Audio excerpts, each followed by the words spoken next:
ಒಂದು ಮಜಾ ಮಾಡೋಣ, ಮುಂದಿನ ಜನ್ಮದಲ್ಲಿ ನೋಡೋಣ ಅಂತ. ಸೊ ಪ್ರತಿ ಜನ್ಮದಲ್ಲೂ ಪೋಸ್ಟ್ಪೋನ್ ಮಾಡೋ ಒಂದು ಸಾಧ್ಯತೆ ಉಂಟಾ? ಪ್ರತಿ ಜನ್ಮ ಪೋಸ್ಟ್ಪೋನ್ ಮಾಡಬೇಕಾದ್ರೆ ಮನುಷ್ಯ ಹುಟ್ಟಬೇಕು, ಅದೇ ಸಾಧ್ಯತೆ ಇಲ್ಲ. ಹುಟ್ಟಿದ್ರೂ ಮುಂದಿನ ಜನ್ಮದಲ್ಲಿ ಲಾಜಿಕ್ ಅದೇ ಅವನದು, ಈ ಜನ್ಮದಲ್ಲಿ ಒಂದು ಮಜಾ ಮಾಡೋಣ, ಮುಂದಿನ ಜನ್ಮದಲ್ಲಿ ನೋಡೋಣ ಅಂತ. ಸೊ ಈ ನೋಡುವ ಕಾರ್ಯಕ್ರಮ ಉಂಟಲ್ಲ, ಗಣಪತಿಯ ಮದುವೆ, ಅಧ್ಯಾತ್ಮ ಸಾಧನೆ, ಮುಂದಿನ ಜನ್ಮದಲ್ಲೇ. ಅದು ಮುಂದಿನ ಜನ್ಮ ಅಂದರೆ ಮುಂದಿನ ಜನ್ಮ ಬಂದಾಗಾದ್ರೆ ಮುಂದಿನ ಜನ್ಮ, ಅದು ಪೋಸ್ಟ್ಪೋನ್ ಆಗ್ತಾ ಇರುತ್ತದೆ. ದೇವರ ದಯೆಯಿಂದ ಅನಂತ ಜನ್ಮ ಇದೆ, ಯಾವತ್ತಾದ್ರೂ ಬುದ್ಧಿ ಬಂದರೂ ಬಂತು, ಇಲ್ಲದರೂ ಇಲ್ಲ. ಹೀಗೆ ಪ್ರಕೃತಿ ಮೋಹನೀಂ ಶ್ರಿತಾಹ, ಮೋಹಕವಾಗಿರತಕ್ಕ ನಮ್ಮ ಬುದ್ಧಿಭ್ರಂಶಗೊಳಿಸತಕ್ಕಂಥ ವಾತಾವರಣದ ಸಂಸ್ಕಾರವನ್ನು ಹೊಂದಿದವರು. ಆ ಸಂಸ್ಕಾರದ ಬಲದಿಂದ, ಕೆಟ್ಟ ಸಂಸ್ಕಾರ, ಆ ಸಂಸ್ಕಾರ ಬರೋದು ಯಾವುದರಿಂದ? ಅದೇ ಎನ್ವಿರಾನ್ಮೆಂಟಲ್ ಫೋರ್ಸ್ ಮತ್ತು ಜೆನೆಟಿಕ್ ಫೋರ್ಸ್, ಮನೆತನದ ಪ್ರಭಾವ, ಪರಿಸರ, ನಾವು ಬೆಳೆದ ವಾತಾವರಣದ ಪ್ರಭಾವದಿಂದ ನಮ್ಮಲ್ಲಿ ಕೆಟ್ಟ ಸಂಸ್ಕಾರಗಳು ಬೆಳೀತವೆ. ಒಬ್ಬ ಹುಡುಗನನ್ನ ಒಂದು 3-4 ವರ್ಷದಲ್ಲೇ ನೀವು ರೈಲ್ವೆ ಸ್ಟೇಷನಲ್ಲಿ ಬಿಡ್ರಿ, ಫಸ್ಟ್ ಕ್ಲಾಸ್ ಪಿಕ್ ಪಾಕೆಟ್ ಆಗ್ತಾನೆ. ಅದೇ ವೇದ ಪಾಠಶಾಲೆ ಬಿಡ್ರಿ, ಫಸ್ಟ್ ಕ್ಲಾಸ್ ವೇದ ಅಧ್ಯಯನ ಮಾಡ್ತಾನೆ. ಇದು ಎನ್ವಿರಾನ್ಮೆಂಟಲ್ ಫೋರ್ಸ್. ಒಬ್ಬನ ನಾವು ಯಾವ ವಾತಾವರಣದಲ್ಲಿ ಬೆಳೆಸ್ತೇವೋ ಆ ಸ್ವಭಾವನೆಲ್ಲ ಸಹಜವಾಗಿ ಬೆಳೀತದೆ. ಅದು ಸ್ವಭಾವ ಅಲ್ಲ, ಪ್ರಭಾವ. ಅವನ ಸ್ವಭಾವವು ಅದೇ ಆಗಿದ್ದರೆ, ಈಗ ಸಪೋಸ್ ಅವನ ಸ್ವಭಾವದಿಂದಲೂ ಪಿಕ್ ಪಾಕೆಟ್ ಆದರೆ ರೈಲ್ವೆ ಸ್ಟೇಷನ್ನಲ್ಲಿ ನೀವು ಬಿಟ್ಟುಬಿಟ್ರೆ ಪ್ರಚಂಡ ಪಿಕ್ ಪಾಕೆಟ್. ಆದರೆ ವೇದಾಧ್ಯಯನಕ್ಕೆ ಹಾಕಿದರೆ ದಡ್ಡ ವೇದ ಓದುವ ನಾವು, ದಡ್ಡ ಪಂಡಿತ ಆಗುವುದು. ಅವನ ಸ್ವಭಾವವೇ ಸಾತ್ವಿಕ ಆಗಿದ್ದರೆ ವೇದಾಧ್ಯಯನದ ಗುರುಕುಲ ವಾತಾವರಣ ಅದಕ್ಕೆ ಹಾಕಿಬಿಟ್ರೆ ಅಸಾಧಾರಣ ಪ್ರತಿಭಾವಂತನಾದ ವಿದ್ವಾಂಸ ಆಗ್ತಾನೆ. ಇದು ಪ್ರಕೃತಿ ಅಂದರೆ ಹೊರಗಿನ ಪ್ರಭಾವ. ಇನ್ನೊಂದು ಪ್ರಕೃತಿ ಅಂದರೆ ಸ್ವಭಾವ, ಒಂದು ವಸ್ತುವಿನ ಸಹಜ ಧರ್ಮ. ಎರಡರಲ್ಲಿ ಯಾವುದೂ ಆದರೂ ಸರಿ ಅಂತಾನೆ ಕೃಷ್ಣ. ಪ್ರಕೃತಿ ಮೋಹನೀಂ ಶ್ರುತಾಹ, ಮೋಹಕವಾಗಿರ್ತಕ್ಕಂಥ ಪ್ರಭಾವಕ್ಕೆ ಒಳಗಾಗಿದ್ರು. ರಾಕ್ಷಸ ಪ್ರಭಾವ, ರಾಕ್ಷಸರ ಒಡನಾಟ. ರಾಕ್ಷಸರ ಒಡನಾಟ ಅಂದರೆ ತಾಮಸ ಸ್ವಭಾವದವರ ಒಡನಾಟ, ಆಸುರ ಸ್ವಭಾವದವರ ಒಡನಾಟ ಅಂದರೆ ರಾಜಸ ಸ್ವಭಾವದವರ ಒಡನಾಟ. ಅದರಿಂದ ಇವರಿಗೂ ಬಂತು. ಅಷ್ಟು ಸಮಯ ಅದರ ಪ್ರಭಾವದ ಒಳಗಿದ್ದಷ್ಟು ಕಾಲ ಅವರು ಮೋಘಾಶಾಹ, ಮೋಘಕರ್ಮಾಣ, ಮೋಘಜ್ಞಾನ. ಯಾಕೆಂದರೆ ವಿಚೇತಸಃ, ಆ ಪ್ರಭಾವದಿಂದ ಚಿಂತನಶೀಲತೆಯನ್ನು ಕಳಕೊಂಡವರು ಅಲ್ಲ. ನಾವು ಆಸುರೀಂ ಮೋಹನೀಂ ಪ್ರಕೃತಿಂ ಶ್ರಿತಃ, ರಾಕ್ಷಸ ಪ್ರಭಾವ ಅಲ್ಲ ನಮ್ಮದು, ಸ್ವಭಾವವೇ ರಾಕ್ಷಸ ಆದರೆ, ಅಥವಾ ರಾಜಸ ತಾಮಸ ಎರಡೂ ಸ್ವಭಾವ ಪ್ರಕೃತಿಂ ಸ್ವಭಾವವೇ ಆದರೆ ಆಗ ವಿಚೇತಸಃ, ವಿರುದ್ಧ ಚೇತಸಃ. ಅದು ಚೇತನ ಹೋಗಿ ಚಿಂತನಶೀಲತೆ ಹೋಗಿ ಮತ್ತೆ ಬರುವುದಿಲ್ಲ.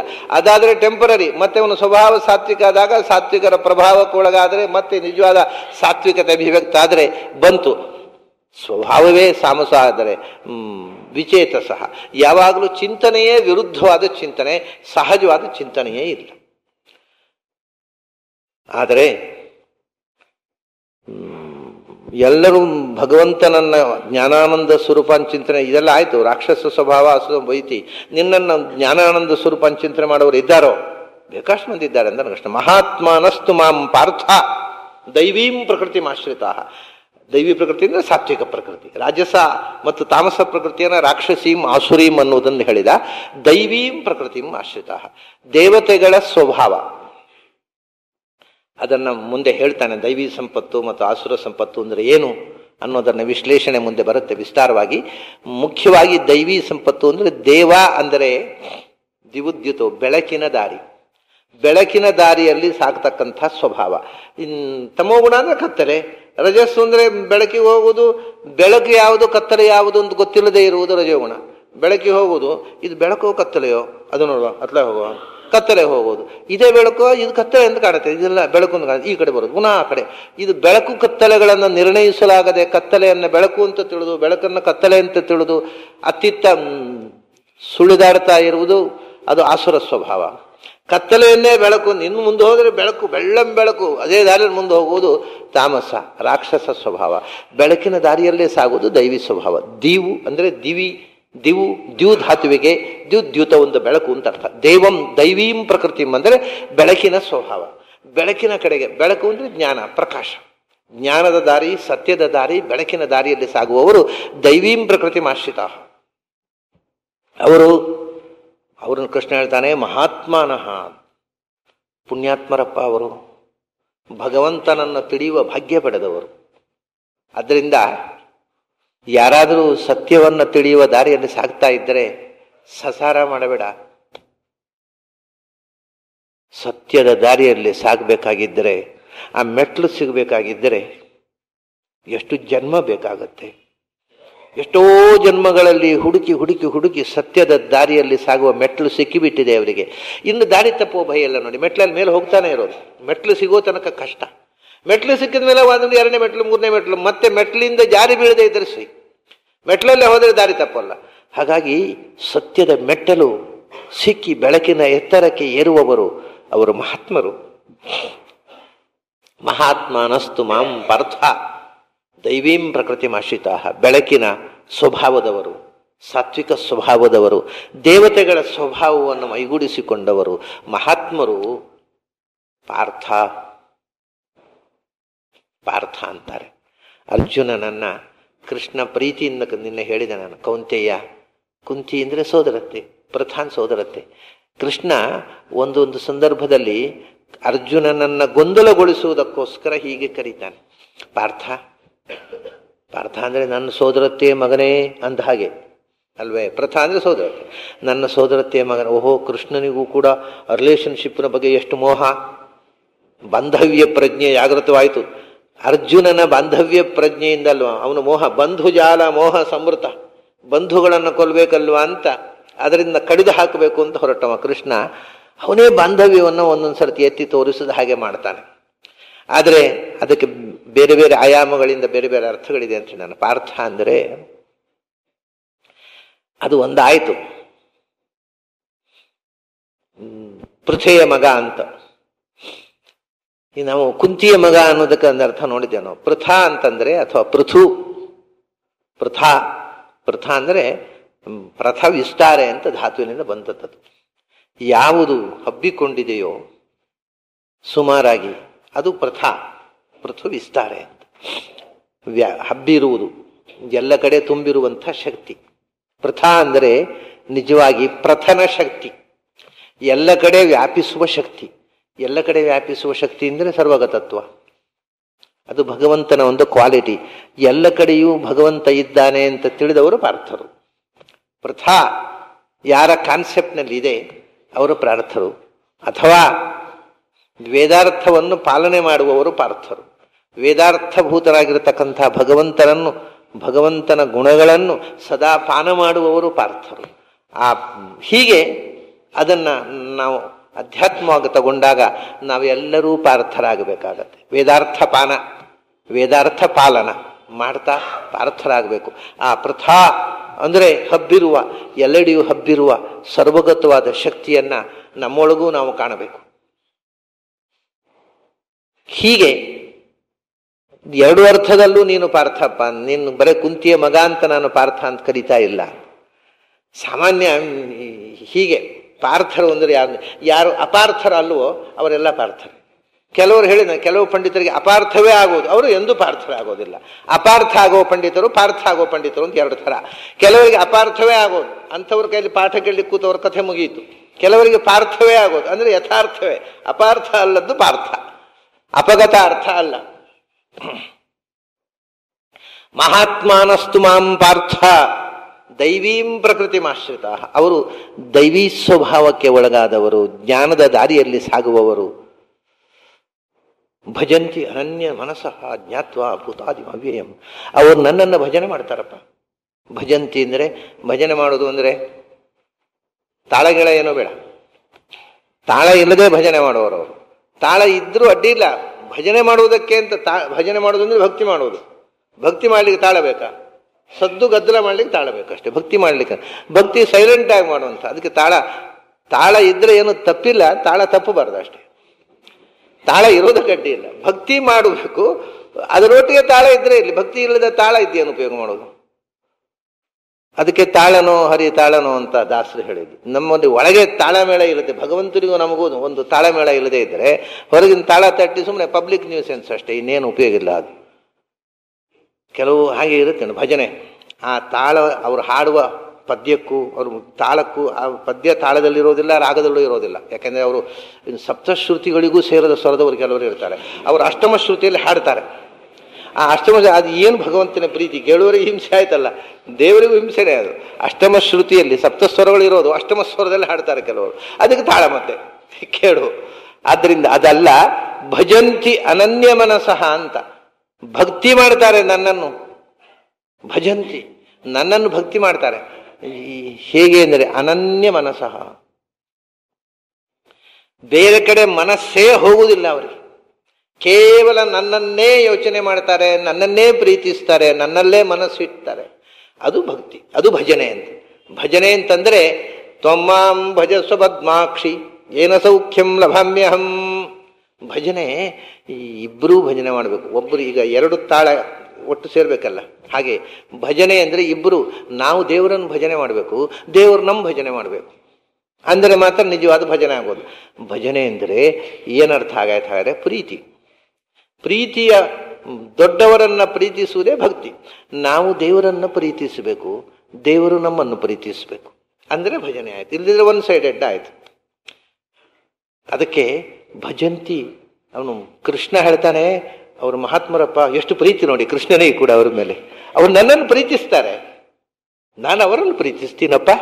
ಭಜಂತಿ ಅನನ್ಯ ಮನಸಃ, ಬೇರೆ ಏನೂ ಬೇಡ ಅವರಿಗೆ.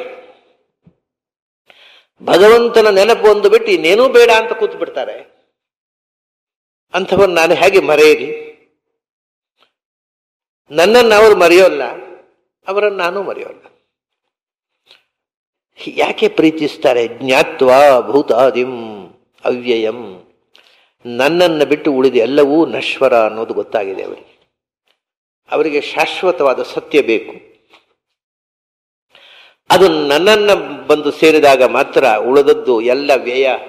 ಈ ಸಂಪತ್ತು, ನಾವು ಗಳಿಸುವ ಸಂಪತ್ತು, ಅದು ವ್ಯಯವಾಗಿ ಹೋಗುವಂಥದ್ದು ಅಲ್ವಾ? ಆಯವ್ಯಯ, ಆಯವ್ಯಯ ಎರಡೂ ಇದೆ. ಅದು ಆಯ ಮಾತ್ರದ ಗಳಿಸುವ ಸಂಪತ್ತು, ಅದು ಗಳಿಕೆ ಉಳಿಕೆಯಲ್ಲಿ ನಿಲ್ಲುವಂಥದ್ದಲ್ಲ, ಅಳಿಕೆಯಲ್ಲಿ ಹೋಗುವಂಥದ್ದು. ಅದರಿಂದ ಗಳಿಸಿದ್ದೆಲ್ಲ ಅಳಿಸಿ ಹೋಗಬೇಕು ಒಂದು ದಿವಸ. ಅಳಿಸದೆ ಗಳಿಸುವಂಥದ್ದು, ಗಳಿಸಿದ್ದು ಅಳಿಸದೆ ಉಳಿಯುವಂಥದ್ದು, ಅದು ಅವ್ಯಯ. ಅದು ಭಗವಂತನ ಜ್ಞಾನ, ಅದು ಒಂದೇ ಅವ್ಯಯ. ಉಳಿದದ್ದೆಲ್ಲವೂ ನಶ್ವರ, ಯಾವುದೂ ಸ್ಥಿರ ಅಲ್ಲ. ನಾವು ಎಷ್ಟು ಏನು ಸಂಪತ್ತು, ದೇಶವನ್ನು ಕಟ್ಟಿದ್ರು, ಚಕ್ರವರ್ತಿಗಳಾದರು, ಎಲ್ಲಿ ಹೋದರೆ ಎಲ್ಲ ಈ ಎಚ್ಚರ ಇಲ್ಲದೆ ಇಡೀ ದೇಶ ನನ್ನದು, ಇಡೀ ದೇಶದ ಒಡೆಯ ನಾನು ಚಕ್ರವರ್ತಿ, ನಾನು ಸಮ್ರಾಟು ಅಂತ ಹೇಳಿಕೊಂಡವರೆಲ್ಲ ಎಲ್ಲಿ ಹೋದರು? ದೇಶ ಅವರು ಕಟ್ಟಿದ್ದು ಅವರ ದೇಶ, ಅವರ ಹೆಸರು ಹೊತ್ತುಕೊಂಡು ಇವತ್ತಿಗೂ ಇದೆ. ಯಾರ್ಯಾರ್ದೋ ಹೆಸರನ್ನು ಇವತ್ತಿಗೂ ಹೇಳ್ತಾ ಇದ್ದೇವೆ ನಾವು. ಕುರುಕ್ಷೇತ್ರ, ಹಸ್ತಿನಪುರ, ಹಸ್ತಿ ಎನ್ನುವ ರಾಜ ಪಾಂಡವರಿಗಿಂತ ಹಿಂದಿನವ ಕಟ್ಟಿದರೆ ಹಸ್ತಿನಪುರ ಅಂತ ಹೆಸರು ಡಿಕ್ಷನರಿಯನ್ನು ಮಾತ್ರ ಉಳಿಯಿತು. ಆ ಪುರವೇ ಇಲ್ಲ, ಗಂಗೆಯಲ್ಲಿ ಮುಳುಗಿ ಹೋಯಿತು. ಇವತ್ತು ಹಸ್ತಿನಪುರ ಇಲ್ಲ. ಅದರ ಮೇಲೆ ಆ ನಗರ ಇದ್ದ ಜಾಗದಲ್ಲಿ ಗಂಗೆ ಹರಿತಾ ಇದೆ. ಹೋಗ್ಕೊಳ್ಳಿ, ಕೃಷ್ಣ ವಾಸವಾಗಿದ್ದ ದ್ವಾರಕ್ಕೆ. ಕೃಷ್ಣ ಭೂಮಿ ಬಿಟ್ಟ 7ನೇ ದಿವಸ ಸಮುದ್ರದ ಪಾಲಾಯಿತು. ಅದನ್ನು ತಿಳಿದೇ ಜನಕ ಮಹಾರಾಜ ಅವನ ಮಿಥಿಲೆಗೆ ಬೆಂಕಿ ಬಿದ್ದಾಗ ಪ್ರಜೆಗಳು, ಮಂತ್ರಿಗಳು ಬಂದು, ಮಹಾರಾಜ ನಿಮ್ಮ ಮಿಥಿಲೆಗೆ ಬೆಂಕಿ ಬಿತ್ತು. ತಪ್ಪು, ಮಿಥಿಲೆಗೆ ಬೆಂಕಿ ಬಿತ್ತು ಅಷ್ಟೇ, ನನ್ನ ಮಿಥಿಲೆಗೆ ಅಲ್ಲ. ನನ್ನ ಮಿಥಿಲೆ ಏನು? ಮಿಥಿಲೆ ನಿಮ್ಮದೆಲ್ಲರದ್ದು, ಎಷ್ಟೋ ಅಷ್ಟೇ ನನ್ನದು. ಮಿಥಿಲಾಯಾಂ ಪ್ರದೀಪ್ತಾಯಾಂ ನಮೇ ಕಿಂಚನ ದಹ್ಯತೆ. ಇಡೀ ಮಿಥಿಲೆ ಸುಟ್ಟರು, ನನ್ನದು ಏನು ಸುಟ್ಟು ಹೋಗಿಲ್ಲ. ಆದರೆ ಪ್ರಜೆಗಳ ಸಂಪತ್ತು ಇದು. ಅಂದರೆ ಯಾವುದು ಸ್ಥಿರ? ರಾಜ್ಯ ಕಟ್ಟಿದರೆ ಅದು ಉಳಿಯೋಲ್ಲ, ದುಡ್ಡು ಗಳಿಸಿದ್ರೆ ಅದು ಉಳಿಯೋಲ್ಲ, ಅಧಿಕಾರ ಉಳಿಯೋಲ್ಲ, ಮನುಷ್ಯನೇ ಉಳಿಯೋಲ್ಲ. ಇನ್ನು ಅದರ ಅಧಿಕಾರ ಎಲ್ಲಿ ಉಳಿಯಬೇಕು?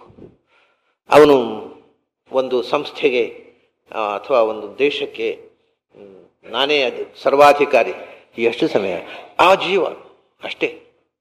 ನಾನು ಸಾಯುವ ತನಕ ನಾನೇ ಡಿಕ್ಟೇಟರ್ ಈ ದೇಶಕ್ಕೆ, ಇನ್ನೊಬ್ಬರು ಹಾಗಿಲ್ಲ ಅಂತ ಒಂದು ಕಾನ್ಸ್ಟಿಟ್ಯೂಷನ್ ಮಾಡಿ ಕೂತ್ಬಿಡ್ಬೋದು. ಆದರೆ ಒಂದು ದಿವಸ ಅವನು ಸರ್ವಾಧಿಕಾರಿಯೂ ಸಾಯಲೇಬೇಕಲ್ಲ. ಅದಕ್ಕೆ ಅವ್ಯಯಂ, ಸಾವಿಲ್ಲದೆ ಇರುವಂತಹದ್ದು ಭಗವತ್ ಪ್ರಜ್ಞೆಗೆ ಮಾತ್ರ, ಅರಿವಿಗೆ, ಯಥಾರ್ಥ ಜ್ಞಾನ. ಜ್ಞಾನ ಒಂದೇ ನಾಶ ಇಲ್ಲದ ಸಂಪತ್ತು, ಕರಗದ ಸಂಪತ್ತು, ಅಳಿಯದ ಸಂಪತ್ತು. ಅಂಥ ಸಂಪತ್ತು ನನ್ನ ಅರಿವಿನಿಂದ ನನ್ನನ್ನು ಬಂದು ಸೇರಿದಾಗ ಮಾತ್ರ ಇರುವಂಥದ್ದು. ಎರಡನೇ ನಶ್ವರವಲ್ಲದ ಸಂಪತ್ತು ಅಂದರೆ ಭಗವಂತನೇ. ಯಾಕೆ? ಭೂತಾದಿಂ, ಎಲ್ಲ ಭೂತಗಳಿಗೆ ಭೂತ ಅಂದರೆ ಪಂಚಭೂತಗಳು ಹೌದು, ಜೀವಜಾತವೂ ಹೌದು. ಅಂದರೆ ಚೇತನಾತ್ಮಕವಾದ ಪ್ರಪಂಚ. ಈ ಪ್ರಪಂಚ ಅನ್ನೋದು ಪಂಚಭೂತಗಳಿಂದ ತುಂಬಿದೆ ಮತ್ತು ಜೀವಜಾತದಿಂದ ತುಂಬಿದೆ. ಆ ಜೀವಜಾತಕ್ಕೂ ಅದರಲ್ಲಿ ಜೀವಜಾತಕ್ಕೆ ಆವರಣವಾಗಿರತಕ್ಕಂತಹ ಪಂಚಮಹಾಭೂತಗಳಿಗೂ ಎರಡಕ್ಕೂ ಆದಿ ಅಂದರೆ ಮೂಲ ಕಾರಣ ಅಂತ ಒಂದು, ಅದನ್ನು ಸೃಷ್ಟಿ ಮಾಡಿದವನೇ ನಾನು. ಆಮೇಲೆ ಅತ್ತೀತಿ ಆದಿಹಿ, ಆದತ್ತೇ ಇತ್ಯಾದಿ, ಅದನ್ನು ಸಂಹಾರ ಮಾಡುವವನು ಅವನು. ಸಮಸ್ತ ಜೀವಜಾತವನ್ನು, ಈ ಪಂಚಭೂತಾತ್ಮಕವಾದ ಪ್ರಪಂಚವನ್ನು ಸೃಷ್ಟಿ ಮಾಡುವವನು ನಾನು, ಸಂಹಾರ ಮಾಡುವವನು ನಾನು. ಆದ್ದರಿಂದ ಈ ಇಡೀ ಬ್ರಹ್ಮಾಂಡದೊಳಗೆ ಏನಿದೆ ಅದೆಲ್ಲವೂ ಸೃಷ್ಟಿ ಸಂಹಾರಗಳಿಗೆ ಒಳಪಟ್ಟದ್ದು. ಅದರಿಂದ ಆಚೆಗಿರುವ ನಾನೊಬ್ಬನೇ ಅನ್ನೋದು ಭೂತಾದಿಮ್ ಅನ್ನೋ ವಿಶೇಷಣದ ಅರ್ಥ. ಅಂಥ ನನ್ನನ್ನ ಅವ್ಯಯಂ ಯಾರು ತಿಳ್ಕೊಳ್ತಾನೆ ಅವನು ಮಾತ್ರ ಈ ಅಳಿವಿರದ ಅವ್ಯಯವಾದ ಸಂಪತ್ತಿಗೆ ಬದ್ಧನಾಗ್ತಾನೆ. ಉಳಿದವರ ಸಂಪತ್ತು ಗಳಿಸ್ತಾರೆ, ನಾಶವಾಗ್ತಾರೆ, ಸಂಪತ್ತು ಗಳಿಸ್ತಾರೆ, ನಾಶವಾಗ್ತಾರೆ. ಆದ್ದರಿಂದ ಭಜಂತಿ ಅನನ್ಯ ಮನಸಃ, ಅಳಿವಿರದ ಸಂಪತ್ತು ಯಾವುದು ಅಂತ ತಿಳಿದ ಮೇಲೆ ಅದರಲ್ಲಿ ಮನಸ್ಸು ಇಡದೆ ಈ ಅಳಿಯುವ ಸಂಪತ್ತಿನಲ್ಲಿ ಮನಸ್ಸು ಹೋಗುತ್ತಾ? ಹೋಗೋಲ್ಲ. ಹಾಗಾಗಿ ಮಹಾತ್ಮಾನಸ್ತು ಮಾಂ ಪಾರ್ಥ ದೈವೀಂ ಪ್ರಕೃತಿ ಆಶ್ರಿತಾ ಭಜಂತಿ ಮಾಂ ಅನನ್ಯ ಮನಸಃ. ಬೇರೆ ಕಡೆಗೆ ಮನಸ್ಸು ಯಾವಾಗಲೂ ನಮಗೆ ಯಾವುದು ಮಹತ್ವದ್ದು ಅಂತ ಮನಸ್ಸಿನಲ್ಲಿ ಕೂತಿತೋ ಇಡೀ ದಿವಸ ಅದನ್ನೇ ಮನಸ್ಸು ಯೋಚಿಸ್ತಾ ಇರ್ತದೆ. ಯಾವುದನ್ನು ಯೋಚಿಸ್ಬೋದು. ನಮ್ಮ ಮನಸ್ಸು ಯಾವುದನ್ನು ಮಹತ್ವದ್ದು, ನನಗೆ ಅತ್ಯಂತ ಆತ್ಮೀಯವಾದದ್ದು ಅಂತ ತಿಳ್ಕೊಂಡಿತೋ ಅದನ್ನು ಯೋಚಿಸುತ್ತೆ. ಅದು ಅವರವರ ಭಾವನೆಗೆ ತಕ್ಕಂತೆ ಮನುಷ್ಯ ತನ್ನ ಹೆಂಡತಿ ಮಕ್ಕಳನ್ನು ಪ್ರೀತಿಸ್ತಾನೆ. ಯಾಕೆಂದರೆ ತುಂಬ ಅದನ್ನೇ ಯೋಚನೆ ಮಾಡ್ತಾನೆ. ಯಾಕೆಂದರೆ ನನಗೆ ಅತ್ಯಂತ ಪ್ರಿಯವಾದ್ದು ಅನ್ನುವ ಭಾವನೆಯಿಂದ. ಅದು ಒಂದು ವೇಳೆ ಅದು ಪ್ರಿಯ ಅಲ್ಲ ಅಂತ ಕಂಡ್ರೆ ತನ್ನ ಹೆಂಡತಿ ಮಕ್ಕಳನ್ನೇ ದ್ವೇಷ ಮಾಡ್ತಾನೆ. ಅದಕ್ಕೆ ಉಪನಿಷತ್ನಲ್ಲಿ ಒಂದು ಮಾತು ಬರುತ್ತೆ ನೋಡಿ, ನವಾರೇ ಪತ್ಯುಃ ಕಾಮಾಯ ಪತಿಃ ಪ್ರಿಯೋ ಭವತಿ ಆತ್ಮನಸ್ತು ಕಾಮಾಯ ಪತಿಃ ಪ್ರಿಯೋ ಭವತಿ. ನವಾರೇ ಜಾಯಾಯೈ ಕಾಮಾಯ ಜಾಯಾಪ್ರಿಯ ಭವತಿ ಆತ್ಮನಸ್ತು ಕಾಮಾಯ ಜಾಯಾಪ್ರಿಯ ಭವತಿ. ನವಾರೇ ಪುತ್ರಾಣಾಂ ಕಾಮಾಯ ವಿತ್ತಸ್ಯ ಪುತ್ರಾಣಾಂ ಕಾಮಾಯ ಪುತ್ರಾಃ ಪ್ರಿಯಾಃ ಭವಂತಿ ಆತ್ಮನಸ್ತು ಕಾಮಾಯ ಪುತ್ರಾಃ ಪ್ರಿಯಾಃ ಭವಂತಿ. ನವಾರೇ ವಿತ್ತಸ್ಯ ಕಾಮಾಯ ವಿತ್ತಂ ಪ್ರಿಯಂ ಭವತಿ ಆತ್ಮನಸ್ತು ಕಾಮಾಯ ವಿತ್ತಂ ಪ್ರಿಯಂ ಭವತಿ. ಬಹಳ ವಿಚಿತ್ರ. ಇದಕ್ಕೆ ಲೌಕಿಕವಾದ ಅರ್ಥವನ್ನು ನಾನು ಹಿಂದೆ ಅನೇಕ ಬಾರಿ ಹೇಳಿದ್ದೆ. ಇದಕ್ಕೊಂದು ಅಲೌಕಿಕವಾದ ಅರ್ಥ ಇದೆ, ಆಚಾರ್ಯರು ಬರೆದಂತಹ ಅರ್ಥ. ನವಾರೇ ಆತ್ಮನಃ ಕಾಮಾಯ ಪತಿಃ ಪ್ರಿಯೋ ಭವತಿ, ನವಾರೇ ಪತ್ಯುಃ ಕಾಮಾಯ ಪತಿಃ ಪ್ರಿಯೋ ಭವತಿ ಆತ್ಮನಸ್ತು ಕಾಮಾಯ ಪತಿಃ ಪ್ರಿಯೋ ಭವತಿ. ಹೆಂಡತಿ ಗಂಡನನ್ನ ಪ್ರೀತಿಸ್ತಾಳೆ. ಯಾಕೆ? ಯಾರಿಗೊತ್ತು? ಯಾಕೆ ಅಂತ ಯಾರಿಗೂ ಗೊತ್ತಿಲ್ಲ. ಹೆಂಡತಿಗೆ ಗೊತ್ತಿಲ್ಲ, ನಮ್ಗೆ ಹೇಗೆ ಗೊತ್ತಿರಬೇಕು? ಯಾಕೆ ಪ್ರೀತಿಸ್ತಾಳೆ ಅಂತ ಅವಳಿಗೆ ಗೊತ್ತಿಲ್ಲ, ನಮಗೆ ಹೇಗೆ ಗೊತ್ತಾಗಬೇಕು? ಗಂಡ ಹೆಂಡತಿಯನ್ನು ಭಯಂಕರ ಪ್ರೀತಿಸ್ತಾನೆ. ಯಾಕೆ? ಅವನಿಗೆ ಗೊತ್ತಿಲ್ಲ ಯಾಕೆ ಅಂತ, ನಮಗೆ ಹೇಗೆ ಗೊತ್ತಾಗಬೇಕು? ಉಪನಿಷತ್ ಯಾಜ್ಞವಲ್ಕ್ಯರು ಹೇಳ್ತಾರೆ, ಗಂಡನನ್ನ ಹೆಂಡತಿ ಪ್ರೀತಿಸುವುದು ಗಂಡನಿಂದಾಗಿ ಅಲ್ಲ, ಹೆಂಡತಿಯನ್ನ ಗಂಡ ಪ್ರೀತಿಸುವುದು ಹೆಂಡತಿಯಿಂದಾಗಿ ಅಲ್ಲ. ಮತ್ತೆ ಅದನ್ನು ಪ್ರೀತಿ ಕೊಟ್ಟ ಭಗವಂತ ಮಾಡಿದ ಅಷ್ಟೇ. ಕೆಲವು ಸರ್ತಿ ಪ್ರೀತಿಯನ್ನು ಕಸಿದುಕೊಳ್ತಾನೆ. ಗಂಡ ಹೆಂಡತಿಯನ್ನು ದ್ವೇಷ ಮಾಡ್ತಾನೆ, ಹೆಂಡತಿ ಗಂಡನನ್ನು ದ್ವೇಷ ಮಾಡ್ತಾನೆ. ಆದ್ದರಿಂದ ಹೆಂಡತಿ ಗಂಡ ಪ್ರೀತಿ ಮಾಡಬೇಕು ನಿಯಮ ಇಲ್ಲ. ದ್ವೇಷ ಮಾಡುವ ಗಂಡ ಹೆಂಡಂದಿರು ಇದ್ದಾರೆ. ದ್ವೇಷ ಮಾಡಿ ಡಿವೋರ್ಸ್ ಮಾಡಿಕೊಳ್ಳಬಹುದು. ಅಥವಾ ಗಂಡನನ್ನು ಕೊಲೆ ಮಾಡಿದ ಹೆಂಡತಿ ಇರ್ತಾಳೆ, ಹೆಂಡತಿಯನ್ನು ಕೊಲೆ ಮಾಡುವ ಗಂಡಂದಿರು ಇರ್ತಾರೆ. ದಿನ ಪೇಪರ್ನಲ್ಲಿ ನೋಡ್ತೇವೆ. ಯಾಕೆ? ಯಾರೋ ಒಬ್ಬನು ಹೆಂಡತಿನ ಜೀವ ಬಿಡ್ತಾನೆ, ಒಬ್ಬ ಕೊಲೆ ಮಾಡ್ತಾನೆ. Why this difference? ಅದಕ್ಕೆ ಹೆಂಡತಿಯೂ ಕಾರಣ ಅಲ್ಲ, ಗಂಡನೂ ಕಾರಣ ಅಲ್ಲ ಅಂತಾರೆ. ಮತ್ತೆ ಆತ್ಮನಸ್ತು ಕಾಮಾಯ ಸರ್ವಂ ಪ್ರಿಯಂ ಭವತಿ. ಭಗವಂತ ಅಲ್ಲಿ ಪ್ರೀತಿಯನ್ನು ತುಂಬಿದರೆ ಪ್ರೀತಿಸ್ತಾನೆ, ಅಲ್ಲಿ ದ್ವೇಷವನ್ನು ತುಂಬಿದರೆ ಅದು ದ್ವೇಷ ಮಾಡ್ತಾನೆ. ಅದು ನಮ್ಮ ಕೈಲಿಲ್ಲಪ್ಪ. ಪ್ರೀತಿಸು, ಒಳಗೆ ಪ್ರೀತಿಯ ರೂಪದಲ್ಲಿ ಕೂತ್ರೆ ಅವನು ಹೆಂಡತಿಯನ್ನು ಪ್ರೀತಿಸ್ತಾನೆ, ದ್ವೇಷದ ದ್ವೇಷಿಸ್ತಾನೆ. ಹಾಗೆ ಹೆಂಡತಿ ಗಂಡನನ್ನು, ನವಾರೇ ಪುತ್ರಾಣ ಮಕ್ಕಳನ್ನ ತಂದೆ ತಾಯಿ ಪ್ರೀತಿಸ್ತಾರೆ ಇಲ್ಲ ಅಂತ. ಅದೇ ಮಕ್ಕಳ ಮೇಲೆ ತಂದೆ ತಾಯಿಗೆ ದ್ವೇಷ ಬರಬಹುದು. ಅದೇ ಮಕ್ಕಳಿಗೆ ತಂದೆ ತಾಯಿ ಮೇಲೆ ಯಾವುದೋ ಒಂದು ಆಸ್ತಿ ಕೊಡಲಿಲ್ಲ ಅಂಥೇಳಿ ಅಪ್ಪನನ್ನು ಕೊಲೆ ಮಾಡೋ ಮಕ್ಕಳಿದ್ದಾರೆ. ಆವಾಗ ಆ ಆಸ್ತಿಯ ತುಣುಕು, ಒಂದು ಮಣ್ಣಿನ ತುಂಡು ಅಪ್ಪನಿಗಿಂತ ದೊಡ್ಡದಾಗಿ ಕಾಣುತ್ತೆ. ಯಾಕೆ? ಆಗ ಅಪ್ಪ ಮಣ್ಣಿನ ತುಂಡಿನ ಈ ಡಿಫರೆನ್ಸ್ ಅನ್ನು ವಿಶ್ಲೇಷಣೆ ಮಾಡತಕ್ಕಂಥ ಬುದ್ಧಿಯನ್ನು ಸ್ವಿಚ್ ಆಫ್ ಮಾಡಿಬಿಡ್ತಾನೆ. ಒಂದು ಮಣ್ಣಿನ ತುಣುಕೆ ದೊಡ್ಡದಾಗಿ ಕಾಣುತ್ತೆ. ತಂದೆ ತನಗೆ ಈ ದೇಹ ಕೊಟ್ಟವ ಅನ್ನುವಂಥದ್ದು ಮರೆತು ಹೋಗುತ್ತೆ. ಬರೇ ದುಡ್ಡು, ಮಟೀರಿಯಲ್ ವೆಲ್ತ್ ಮಾತ್ರ ಮುಖ್ಯ ಆಗತ್ತೆ. ಎಲ್ಲ ನದೇವಾಹ ದಂಡಮುದ್ಯಮ್ಯ ರಕ್ಷಂತಿ ಪಶುಪಾಲವತ್ ಎಂತು ರಕ್ಷಿತುಮಿಚ್ಛಂತಿ ಬುದ್ಧಿಯ ಸಂಯೋಜಯಂತಿ ತಂ ಎಂತು ಹಿಂಸಿತುಮಿಚ್ಛಂತಿ ಬುದ್ಧಿಯ ವಿಯೋಜಯಂತಿ ತಂ. ಒಬ್ಬನ್ನ ದಾರಿ ತಪ್ಪಿಸಬೇಕು ಅಂತಂದ್ರೆ ಆ ವಿವೇಕದ ಸ್ವಿಚ್ಚನ್ನು ಆಫ್ ಮಾಡ್ತಾರೆ ದೇವತೆಗಳು. ಅವನಿಗೆ ಸರಿದಾರಿಯಲ್ಲಿ ಸಾಗಿಸ್ಬೇಕು ಅಂದ್ರೆ ಆ ಸ್ವಿಚ್ಚನ್ನು ಆನ್ ಮಾಡ್ತಾರೆ ಅಷ್ಟೇ. ಒಳಗಿನ ಸ್ವಿಚ್ ಆಫ್ ಮಾಡಿಬಿಟ್ಟ ಭಗವಂತ. ತಂದೆಯೇ ಶತ್ರುವಾದ ಮಗನಿಗೆ, ಮಗನೇ ಶತ್ರುವಾದ ತಂದೆಗೆ. ಎಲ್ಲಿ ತನಕ ನವ ಅಷ್ಟೇ ಅಲ್ಲ, ನವಾರೇ ವಿತ್ತಸ್ಯ, ಅದೆಲ್ಲ ಬಿಡಿ, ಇದೆಲ್ಲವನ್ನು ಒಪ್ಪೋಣ. ಗಂಡ ಹೆಂಡತಿಯನ್ನು ಪ್ರೀತಿಸ್ತಾನೆ ಅನ್ನೋ ಗ್ಯಾರಂಟಿ ಇಲ್ಲ. ಹೆಂಡತಿ ಗಂಡನನ್ನು 4 ದಿವಸ ಪ್ರೀತಿ ಮಾಡಿ 5ನೇ ದಿವಸ ಮರೆತು ಬಿಡಬಹುದು. ಹೆಂಡತಿ ಗಂಡನನ್ನು ಪ್ರೀತಿಸ್ತಾಳೆ ಅನ್ನೋ ಗ್ಯಾರಂಟಿ ಇಲ್ಲ. ಗಂಡ ಹೆಂಡತಿ ಒಟ್ಟಿಗೆ ಮಕ್ಕಳನ್ನು ಪ್ರೀತಿಸ್ತಾರೆ ಅನ್ನೋ ಗ್ಯಾರಂಟಿ ಇಲ್ಲ. ಮಕ್ಕಳು ತಂದೆ ತಾಯಿಯನ್ನು ಪ್ರೀತಿಸ್ತಾರೆ ಅನ್ನೋ ಗ್ಯಾರಂಟಿ ಇಲ್ಲ. ಅದು ಒಂದು ಗ್ಯಾರಂಟಿ ಇದೆ, ಎಲ್ಲರೂ ದುಡ್ಡನ್ನು ಪ್ರೀತಿಸ್ತಾರೆ. ಗಂಡನಿಗೂ ದುಡ್ಡು ಬೇಕು, ಯಾಕೆ ಅದಕ್ಕೆ ಅಲ್ಲ ಕೊಲೆ ಮಾಡೋದು. ಹೆಂಡತಿಗೂ ದುಡ್ಡು ಬೇಕು, ಮಕ್ಕಳಿಗೂ ಬೇಕು. ಅದು ಇಲ್ಲ ಅಂತಾರೆ. ನಮಾರೇ ವಿತ್ತಾನಾಂ ಕಾಮಾಯ ವಿತ್ತಂ ಪ್ರಿಯಂ ಭವತಿ ಆತ್ಮನಸ್ತು ಕಾಮಾಯ ವಿತ್ತಂ ಪ್ರಿಯಂ ಭವತಿ. ದುಡ್ಡಿನ ಮೇಲೆ ಮೋಹ ಕೂಡ ಭಗವಂತ ಕೊಟ್ಟರೆ ಉಂಟು, ಇಲ್ಲದಿದ್ರೆ ಇಲ್ಲ. ಇದ್ರೆ ಏನಾಗತ್ತೆ ಗೊತ್ತಾ? ಅಧ್ಯಾತ್ಮದಲ್ಲಿ ಮುಂದುವರಿದ ಹಾಗೆ ನಾನು ಅನೇಕ ಯೋಗಿಗಳ ಸಂಪರ್ಕ ಇದೆ ನನಗೆ. ಈ ಅಧ್ಯಾತ್ಮದಲ್ಲಿ ಮುಂದುವರೆದಾಗ ಬೇರೆ ಬೇರೆಯವರ ಎಕ್ಸ್ಪೀರಿಯನ್ಸಸ್ ಅನ್ನು ನೋಡಿದ್ದೇನೆ, ಅವರ ಸ್ಥಿತಿಗಳನ್ನು ನೋಡಿದ್ದೇನೆ ನಾನು. ನೀವು ರಾಮಕೃಷ್ಣ ಪರಮಹಂಸರು ಒಂದು ಕಥೆ ಕೂಡ ಕೇಳಿರಬಹುದು. ಅವರನ್ನು ಪರೀಕ್ಷೆ ಮಾಡಬೇಕು ಅಂತ ಅವರು ಕೂತುಕೊಳ್ಳುವ ಮಂಚದಲ್ಲಿ ಅವರು ಮೇಲೆ ಮೆತ್ತೆ ಹಾಸಿದ್ದಾರೆ, ಬೆಡ್ಡು, ಅದರ ಅಡಿಯಲ್ಲಿ ₹1 ನೋಟ್ ಇಡ್ತಾರೆ. ಸುಮ್ಮನೆ ₹1 ನೋಟು. ಅದೇ ನಿಮಗೆ ₹1 ಕಾಯಿನ್ ಇಟ್ಟರೂ ಗೊತ್ತಾಗಲ್ಲ, ಅದರ ಮೇಲೆ ಸೋಫಾ ಹಾಕಿರ್ತಾರೆ. ಸುಮ್ಮನೆ ಬೇಕು ಅಂತ. ಅದು ಯಾಕೆ ಅಂದರೆ ಅದಕ್ಕಿಂತ ಮೊದಲು ದಯಾನಂದ ಸರಸ್ವತಿಯವರು ಭೇಟಿಗೆ ಬಂದಿರ್ತಾರೆ, ರಾಮಕೃಷ್ಣ ಪರಮಹಂಸರ ಭೇಟಿಗೆ. ದಯಾನಂದ ಸರಸ್ವತಿ ಬರೇ ಲಾಜಿಕ್, ದೇವರು ಸರ್ವಸಮರ್ಥ ಅಲ್ಲ, ಇದೆಲ್ಲ ಹೌದು. ದೇವರು ಸರ್ವಸಮರ್ಥ ಆಗಿದ್ದರೆ ಅವನೇ ಎತ್ತಲಿಕ್ಕಾಗದ ಕಲ್ಲನ್ನು ಅವನು ಸೃಷ್ಟಿ, ಇದು ಹುಚ್ಚು ಲಾಜಿಕ್. ಅವನೇ ಎತ್ತಲಿಕ್ಕಾಗದ ಕಲ್ಲನ್ನು ಅವನು ಸೃಷ್ಟಿಸಲಿ,